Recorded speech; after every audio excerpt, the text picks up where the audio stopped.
नमस्कार साथियों, मैं आदित्य। आज हम कुछ मेजर डिफेंस अपडेट्स की बात करेंगे। तो उनमें सबसे पहले आता है तेजस MK-1A ने अपनी पहली उड़ान भर ली है और रक्षा उत्पादन में आत्मनिर्भरता पर जोर दिया गया है। रक्षा मंत्री राजनाथ सिंह ने नासिक में हिंदुस्तान एरोनॉटिक्स लिमिटेड हायल की सुविधा से स्वदेशी रूप से विकसित हल्के लड़ाकू विमान जो कि दोस्तों LCA तेजस मार्क 1A है की पहली सार्वजनिक उड़ान की अध्यक्षता की है। यह भारत के एरोनॉटिकल क्षेत्र में आत्मनिर्भरता की दिशा में एक महत्वपूर्ण कदम है। उन्होंने घोषणा की कि भारत का वार्षिक रक्षा उत्पादन 2014-15 के 46,429 करोड़ से बढ़कर 2024-25 में रिकॉर्ड 1.5 लाख करोड़ तक पहुंच गया है। दोस्तों ये बहुत ही बड़ा अमाउंट है भारत जैसी अर्थव्यवस्था के लिए। रक्षा निर्यात भी 25,000 करोड़ के पार हो गया है। रक्षा मंत्री ने 2029 तक घरेलू रक्षा उत्पादन में 3 लाख करोड़ और रक्षा निर्यात में 50,000 करोड़ का लक्ष्य हासिल करने का संकल्प व्यक्त किया है। उन्होंने यह भी कहा है कि देश का रक्षा निर्माण घरेलू स्तर पर 65% तक पहुंच गया है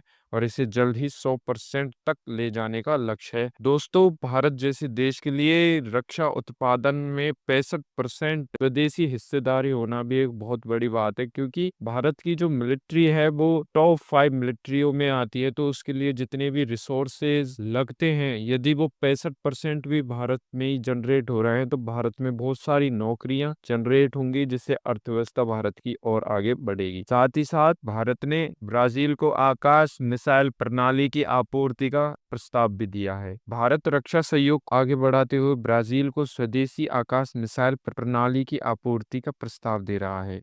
यह कदम भारत को एक प्रमुख हथियार निर्यातक के रूप में स्थापित करने की दिशा में एक और महत्वपूर्ण कदम है, क्योंकि दोस्तों हमने अभी भी काफी सारे इक्विपमेंट्स मिसाइल्स फॉरेन कंट्रीज को एक्सपोर्ट की हैं, पर ब्राजील जैसा जब एक बड़ा देश, एक मेजर कंट्री, एक ब्रिक्स कंट्री हमसे इसको आकाश मिसाइल डिफेंस सिस्टम को खरीदेगा तो इससे भारत की मिसाइल डिफेंस सिस्टम की साख और भी बढ़ेगी। साथ ही साथ भारत में निर्मित Pinaka multi barrel rocket launcher, BrahMos missile और अन्य स्वदेशी हथियार प्रणालियों का लोहा अब दुनिया मान रही है। ऑपरेशन सिंदूर जैसे सैन्य अभ्यासों में इन हथियारों की क्षमताओं को प्रदर्शन किया गया, जहां भारत ने पाकिस्तानी ठिकानों पर कहर बरपाया था। इन अभ्यासों में उपयोग किए गए स्वदेशी ड्रोन का ट्रायल अब चीन सीमा पर भी हो रहा है, जिससे कि उनकी मारक क्षमता और उपयोगिता साबित हो सके।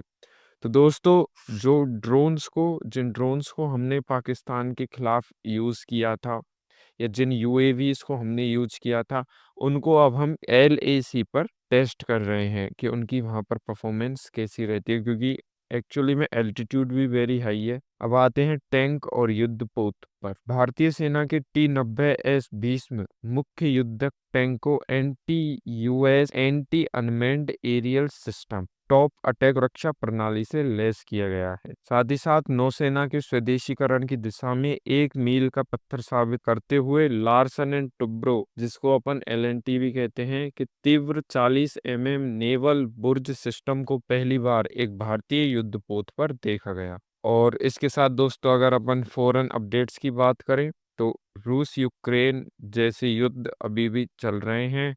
साथ ही साथ गाजा में कुपोषण और विभिन्न देशों के बीच कूटनीतिक प्रयास इन युद्धों को रोकने के लिए फिलहाल में जारी हैं। अफगानिस्तान कि तालिबान सरकार ने काबुल पर हुए ड्रोन हमले के लिए पाकिस्तान को जिम्मेदार ठहराया है। भारत ने अपनी विदेश नीति में राष्ट्रीय सुरक्षा, वैश्विक सहयोग और आर्थिक विकास पर ध्यान केंद्रित किया है।